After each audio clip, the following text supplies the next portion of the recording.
Ang topic po natin, heart palpitation, yung mabilis ang tibok ng puso nyo. Diba? Minsan nafe-feel nyo yan, malakas ang kabog, mabilis ang tibok, delikado ba? Serious ba or hindi? At ang worry natin, kung humihina ang puso o lumalaki yung puso. That's another problem. So, depende ito sa senyales, tsaka sa mga test ituturo natin mamaya.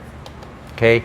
Pag heart palpitation, marami dito hindi naman delikado. Pero merong iba dito, delikado din ang cause.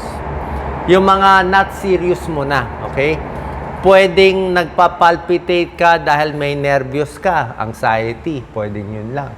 Pwedeng na-stress ka, pwedeng nasobrahan ka ng alak o sigarilyo, pwedeng nasobrahan ka ng kape or caffeine, pwedeng sigarilyo. Ito, hindi ito delikado. Okay lang yan. Mabilis natin ayusin yan.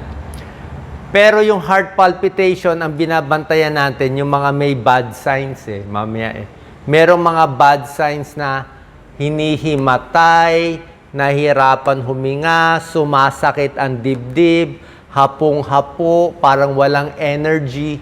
Medyo ibang usapan yun.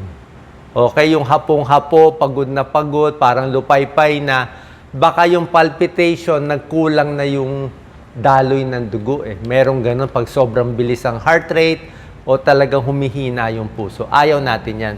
So, tingnan natin. Other causes. Dehydration. Kulang ka sa tubig. Pwede rin yan. Magpalpitate. Large meals. Naparami ang kain. May problema sa tiyan. Heartburn. Makulo ang tiyan. May irritable bowel. Makabag. Di ba? Maasim. May connection po yung tiyan natin sa puso. Oras na sumakit ang tiyan, makulo ang tiyan, nagloloko din yung puso. Actually, ito problem ko Dahil lagi mahangin ang tiyan ko, meron ako irritable bowel, sumasabay yan. Kung kailan makulong-makulo ang tiyan mo, parang tambol tong tiyan mo, puso mo magloloko din, bibilis. Anemic, pag kulang ka sa dugo, bibilis din yung tibok ng puso. Caffeine, syempre pag nag-exercise ka, bibilis. Pero meron din mga hindi magandang cause. Bara sa puso, abnormal heart rate, yan ang mga mamaya tuturo natin. Ano ang normal heart rate natin? Ang normal heart rate natin sa adults, 60 to 80.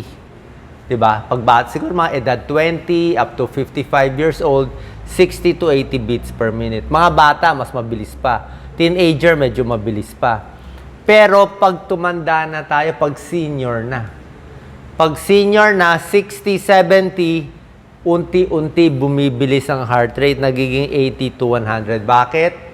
Siyempre, mas mahina na yung puso, mas matigas na yung puso, mas hirap na yung puso, mas hindi na ganun kalakas, bumibilis. So, unti-unti yan, humihina ang puso kasi tumatanda. Pero mas gusto natin, mas mabagal sana.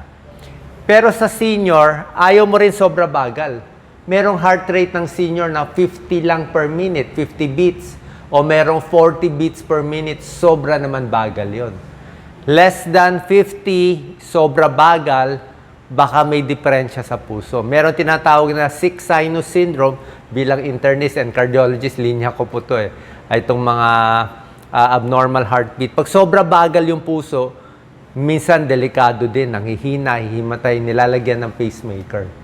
Bakit nanghihina? Minsan tumatanda, yung ugat doon sa pinakapantibok sa puso nagbabara Kaya pati yung puso ayaw tumibok. So, sobrang bagal ayaw natin, less than 50 beats. Sobra bilis ayaw rin natin, 90, 100 pataas. Sakto lang. Ano muna yung mga causes ng mabilis ang tibok na ma-adjust natin? Kape, caffeine. Ang kape, brewed coffee, 150 mg of caffeine, sobrang taas. 150 mg. Kakabog talaga dibdib mo niyan. Energy drinks, ang taas din, 80 mg of caffeine. Soft drinks, tsaa, 40 mg. Medyo hindi naman kakabog sa 40 mg of caffeine. Hot chocolate, 5 mg, hindi kakabog ng dibdib nyo. So, dito sa mga matatapang na kape, tsaka energy drinks. Stress, sobra kang stress, naglalabas ng epinephrine yung katawan natin, magpapalpitate ka rin yan. Diba? Sobrang takot, sobrang galit. Yan, pinagpapawisan ng kamay, panic attack. Nervyos, panic attack, nanginginig, parang mawawala sa sarili, hingal, nasusuka, heart palpitation. 'Di ba? Ibang usapan to, nervous to eh. Depression 'yan. Okay, anxiety, panic disorder. Alak. Nasobrahan ng alak, maraming pulutan, chicharon bulaklak, nabusog, uminom ng maraming alak, nagpapalpitate. Ito po medyo hindi to maganda, medyo delikado to kung from alcohol. Kasi ang tawag dito, yung alcohol nagloko ang tibok ng puso is holiday heart syndrome. Ano ang holiday heart syndrome? Nag-holiday, nag-weekend, nag-party, uminom ng maraming alak, kumain ng marami. Diba sinabi ko sa inyo, nabusog masyado, nahirapan ang puso. Uminom na sobrang alak, nahirapan yung puso. Pwedeng rapid pulse, fast heart rate, hindi makahinga, sumakit ang dibdib, nagmanas, pwede ma-heart attack. Kaya pag December 25, tsaka January 1, marami na heart attack. Napupuno ang emergency room, holiday heart syndrome. Sigarilyo, nagkukos din ng palpitation. Either sobrang sigarilyo or pagtigil bigla ng sigarilyo. Regla, pag nire-regla, nagpapalpitate din. Menopause, kulang sa tulog, pwede rin magpalpitate. Thyroid problem, yung mga may hyperthyroid, malaki yung thyroid, lumuluwa yung mata, pinapacheck natin T3, T4. Pag hyperthyroid, bibilis ang heart rate mo. Pwede rin yan. Diet pills, kahit mga herbal supplements, ingat po kayo. Kahit sabi mo halamang gamot, ipaalam niyo sa doktor niyo. Kasi maraming gamot naman galing sa halaman eh. So meron talagang effect yun eh. So diet pills, ingat, nakakapalpitate yung iba. Yung mga gamot sa sipon, diba? Yung mga gamot sa sipon, pwede rin mag-cause ng palpitation yun. So, depende yan. Kung may sakit sa puso, baka ito ang cause. Merong mga senyales na hindi na maganda yung palpitasyon. Okay? Ito yung mga sign na hindi na maganda. Yung biglang bibilis yung tibok ng puso. Ibig sabihin, normal mo is 80 beats per minute. Biglang bumilis ng 130, 140 beats. Dati, gaya na tibok ng puso. Ganyan lang. Tapos biglang bumilis, ganyan kabilis. Yan, mga 140 yan. Pag sumobra-sobra bilis, ibang usapan yan. Baka supraventricular tachycardia, dadalin agad sa emergency room. Emergency room gamot, minsan meron pang medyo kina-cardiovert, parang sinashock pa nga eh. Gano'ng kabilis pag sobra bilis? May ibang senyales, hinihimatay, parang mahihimatayin. Sobrang pagod, parang hapong-hapo, parang hindi na makalakad, alam mong hingal na hingal. So baka nagloloko talaga yung tibok ng puso, kulang na ang dugo. Sumasakit ang dibdib, ibang usapan na yan.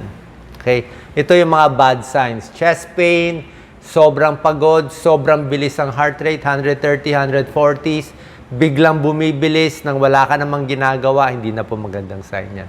Emergency room to. Merong mga atrial fibrillation, supraventricular tachycardia, meron pa ibang masasama. Anong test gagawin ng doktor? ECG. Okay? ECG, pwede mo mahuli kung habang inaatake ka, tinest yung ECG. Pero kahit normal ng ECG, minsan di mo mahuli. Paano? ECG, sandali lang yan, 1 minute lang yan eh. May mas magandang test, 24-hour Holter. So, may ECG kinakabit sa'yo 24 hours. Iuuwi mo sa bahay, malalaman kung nagloloko ang tibok ng puso mo habang sa gabi kumakain, habang natutulog o anumang ginagawa mo o baka nagtatrabaho. Mamomonitor niya 24 hours. Mas mahal lang tong test. 2D echo, napakaganda. Makikita niya parang ultrasound ng puso to. Makikita niya kung lumalaki ba puso mo, mahina ba ang puso mo, heart failure, makapal ba ang puso mo, na heart attack na ba yung puso mo, may sira ba yung valvula, alam niya lahat. Ito pinakamaganda na test. Okay? Meron din treadmill exercise test. Okay? Tumatakbo, sinecheck ang ECG. Bakit malalaman kung may bara yung ugat ng puso? Kung yung artery may bara, 70% accurate, mahuhuli niya. Pwede rin yung angiogram, pero yung angiogram, iba na yun eh. invasive na yan, maglalagay na ng wire sa puso. So, meron tayong mga first aid remedies mo na sa heart palpitation. Pwede nyo to gawin. Pero tulad na sinabi ko, kung may bad sign, dadalhin natin agad dapat sa emergency room. Ang magagawa nyo sa bahay, sa probinsya, habang wala pa yung ambulance, pwede nyo iubo-ubo. Iubo nyo lang. Kung na-feel nyo sumobra bilis, let's say 140, kung SVT mayan, iubo mo 3 times, 4 times, wala namang masama Pwede yan. Minsan, nagbabalik sa normal. Kalma lang yung isip, kalma. Okay? Merong Valsalva maneuver, choose one lang or two. Hindi nyo kailangan gawin Kung nakuha sa ubo, di okay na.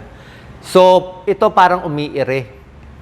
Pipisilin ng ilong, sasara, tapos sisinga ka pero nakasara yung ilong. So, parang hindi ka talaga sumisinga. Para ka lang umiire. Mga 3 to 4 seconds ngayon. 3 to 4 seconds. Babagal dapat yung heart rate mo. Third option, kumuha ng malamig na tubig, lagyan mo ng ice yung lababo, hilamos sa muka. Or uminom ng sobra-sobrang lamig hanggang dito sa may ngala-ngala. Either hilamos or uminom ng sobrang lamig, magti-trigger to ng vagal reflex. Babagal dapat yung heart rate mo konti. Baka mag-normalize. Dapat nakaupo wag lang nakatayo. Kasi baka mahilo ka. Actually, meron din carotid sinus massage dito. One side lang, left or right. Parang ganito. Pero pwede naman gawin, one side lang, wag lang dalawa. Baka dahan-dahan lang, pwede rin yun. Okay, nakakabagal din ng heart rate. Okay, pero kung madadala ka sa emergency room, mas maganda. Pero kung nasa bahay, pwede rin ito. Relax lang, kalma. Minsan yung isip natin, kaya pa kalmahin. Mapapabagal. Kasi mas kabado ka, mas stress ka, mas hindi maganda. Omega-3 fatty acids, fish oil, maraming isda. Ito long term to. Pag kumakain ka maraming isda, uminom ng fish oil, mas gumaganda tibok ng puso. May mga gamot, ito favorite ko, beta blocker. Metoprolol, lahat na may olol. Metoprolol, propranolol, lahat yan nakakabagal ng tibok ng puso. Ako, iniinom ko metoprolol. May konting palpitation kasi ako nung bata pa ako Siguro halo-halo, makulutian, and ibang mga issues. So merong metoprolol na 50 milligrams, pwedeng half tablet twice a day. Ako parang 1/4 tablet lang ako, mga 2 to 3 times in a day. So nakakabagal ng tibok ng puso, may tulong din siya. Pero hindi nyo to mabibili basta-basta. Doktor magre-reseta sa inyo, pinapaalam ko lang may ganung gamot. Pamparelax. Meron din para sa nervyos. Bromazepam, diazepam, mga Valium, pampakalma. Mas mahirap lang bilhin. Ito mas madali bilhin. So yan po, minimize stress, yung mga techniques, niruko ubo, malamig na tubig, relax lang, avoid stimulant, alak, sigarilyo, droga, iwas. Pag okay na kayo, pwede kayo mag-exercise. Mas nag-exercise, mas fit, mas babagal yung heart rate. Habang nag-exercise, mabilis yung heart rate Parang kinokondisyon mo yung kotse. Lagi mo ginagamit yung kotse, mas maganda yung gamit ng gasolina. Lastly, exercise, hinga malalim, deep breathing exercise, matulog maigi, maging close sa kaibigan. Sabi nila yung mga hugs may tulong din. Sana po nakatulong tong tips natin para sa palpitation. Kung may mga problema, pa-check po tayo sa ating cardiologist. Salamat po.